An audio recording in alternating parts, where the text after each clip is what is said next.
Ayon sa mga eksperto, ang sipa ay isa sa mga pinakamatagal na larong Pinoy. 15th century pa lang ay nilalaro na ito tulad ng sepak takraw. Kalaunan, ito ay nag-evolve sa sipa na pamilyar tayo ngayon. Paano ito laruin? Madali lang! Una, kumuha ng pato o pamato. Ito yung maliit na tingga o washer na may nakataling mga straw.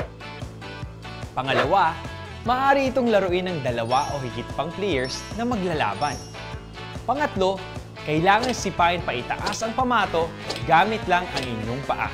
Dapat hindi ito mahulog sa lupa. Maaari ding gamitin ang siko, tuhod, at kahit palad upang sipain o tamaan ang pamato. Panghuli, ang pinakakilalang style ng sipa ay ang patagalan. Sabay na maglalaro ang dalawang players at kung sino ang mas mapapatagal ang pamato sa ere, ang siyang mananalo. Tandaan, sa sipa, mahalaga ang pagiging maliksi at pagkakaroon ng focus para makontrol ang pamato sa ere.